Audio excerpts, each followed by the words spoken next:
वंदे मातरम। बंधुओं, वर्तमान में एक बहुत ही चर्चा का विषय बना हुआ है औरंगजेब। आज का प्रश्न इसी संबंध में है। वास्तव में कुछ लोग अच्छा कह रहे हैं, कुछ लोग बुरा कह रहे हैं और इस पे द्वंद्व छिड़ा हुआ है। मुद्दे की बात यह है कि आखिर औरंगजेब की बात हो ही क्यों रही है। औरंगजेब का कोई रेलेवेंस है?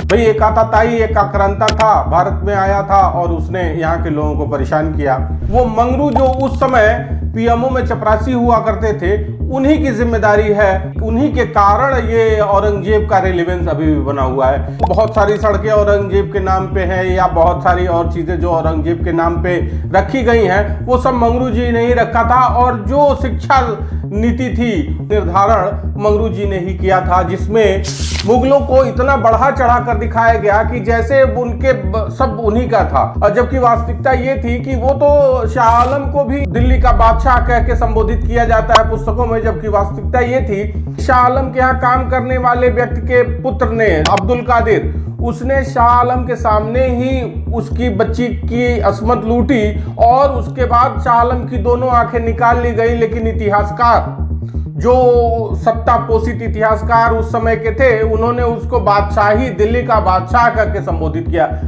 इससे अच्छा तो एक रिक्शे वाला है जिसको बादशाह आप कह रहे हैं। ये तो इतने सहिष्णु थे कि पिता की हत्या करके पुत्र जो है गद्दी पे बैठ जाता था और पिता मरने के बाद अभी वो सुपुर्दे खाक भी नहीं हुआ रहता था कि पुत्र युद्ध के लिए उतर आते थे कि भाई अगला उत्तराधिकारी कौन, और सब अपने भाइयों का वध करके, कोई पिता का वध करके सत्ता हथियाता था। सहिष्णु लोग थे, तो इनके बारे में सब अच्छी अच्छी बातें ही हैं। लेकिन इस चर्चा का केंद्र बिंदु जो है, उसके बारे में हमारे दो ही प्रश्न हैं। पहला प्रश्न तो ये है कि आखिर ये औरंगजेब, एक आक्रांता, एक आताताई, वो चर्चा का विषय कैसे हो सकता है, पहली चीज। दूसरी चीज, यदि चर्चा का विषय है तो इसके लिए जिम्मेदार कौन है।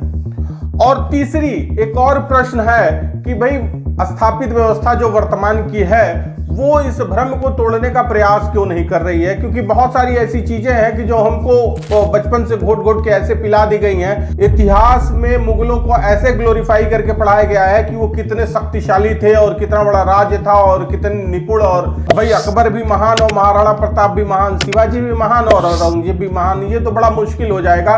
और कहीं ना कहीं ये एक जो वर्तमान की पीढ़ी है या पिछली पीढ़ी है, उसको आप द्वंद्व में फंसा के छोड़ दिए हैं कि आखिर वास्तव में महान कौन था। तो ये एक प्रश्न है जिस पे हम सभी को चिंतन करने की आवश्यकता है। और ये प्रश्न हम आप सभी से पूछते हैं कि आखिर महान कौन।